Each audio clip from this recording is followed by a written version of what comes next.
What is going on, guys? Joseph Reviews here, and continuing on with my Spider-Man reviews, we get to the rebooted ones, the Amazing Spider-Man films. I originally was going to do these films on their own, but believe it or not, there's really not much to talk about them.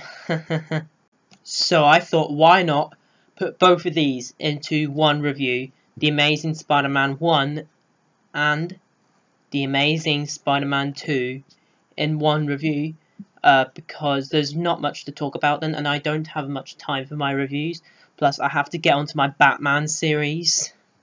In case you were wondering, like the Spider-Man trilogy, the original ones, this may contain some spoilers in this, so you've been warned. Let's talk about these. These movies are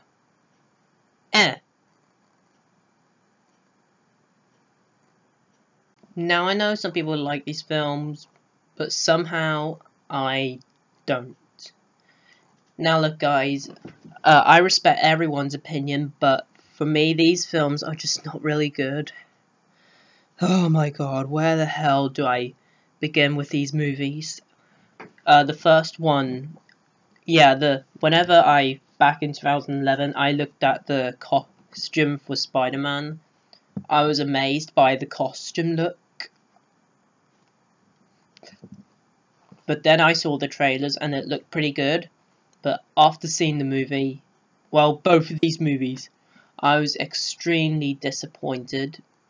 I mean, these do not feel like Spider-Man movies. It just felt like romance with the Peter Parker character in it, and Emma Stone as well.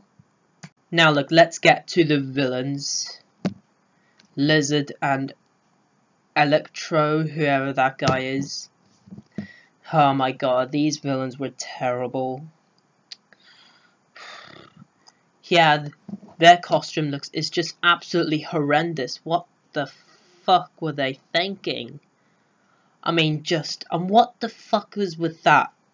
All that blue skin on the bad guy in the second one, what the hell?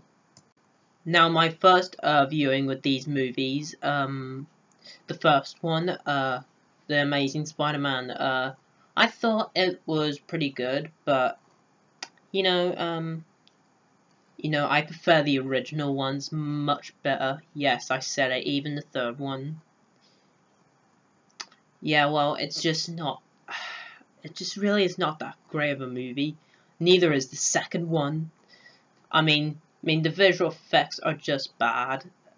I mean, Peter Parker, but played by Andrew Garfield, it doesn't even work. Well, I mean, he's good as Spider-Man, but as Peter Parker, it doesn't even work. Now, Emma Stone is good in both of these movies. She's the best part about these movies. And the Spider-Man costumes. Yeah, they're actually the best part about the movies. Actually, yeah. I mean, there are a lot of characters in the second one. Yeah, there are some things I like about it, about the first one, where at the very ending, Spider-Man is like, psh, and he's about to shoot in the very first one, in the very ending. Yeah, and it's the exact same origin story as the first one in Sam Raimi's trilogy. They're not just similar, it's the exact same thing. Oh yes, in the very end of the second one, where Gwen Stacy dies, okay, yeah, that happened in the comics as well. And yes, spoiler alert.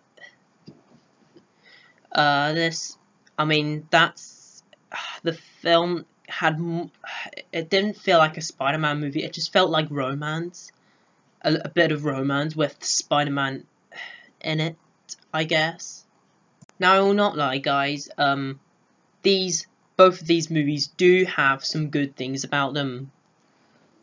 I like the scene in The Amazing Spider-Man 2 where you get to see the Spider-Man shape, where Spider-Man is just coming down, dun dun dun dun, and he's just going through the street with his web. I like that scene. That's one of the only scenes I like in the movie. Yeah, and the action sequences aren't that good at all, so it's just not that. I don't know. Maybe that was probably planning to do it, I guess. The action wasn't on the power of the original Spider-Man movies, the first three. Yeah. What else can I say? Oh yeah, guys. You will find out on how I'd rate these films. I'm actually not gonna rate both of these in one video in case it'll be just difficult, but it'll have the poster for each film, and I'll show you the ratings that I'll give the film. So here are the ratings for The Amazing Spider-Man 1 and 2.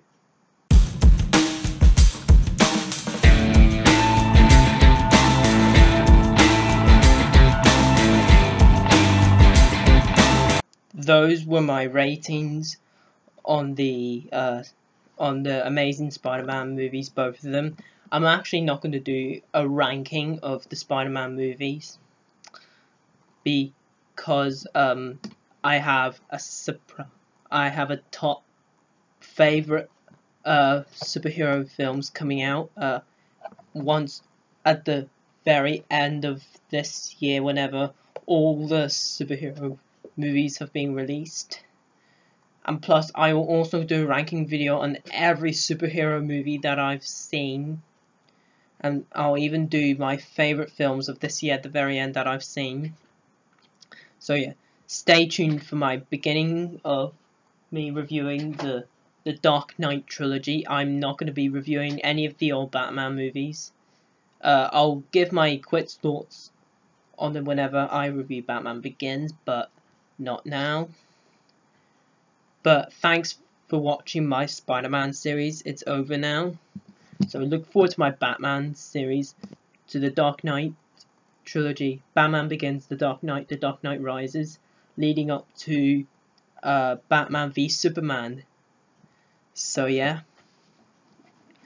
Look forward to that, guys. And as always, you can comment, like, and subscribe. Go on to my 80 or 70 subscribers. Comment on a question what you want for my 100 subscribers.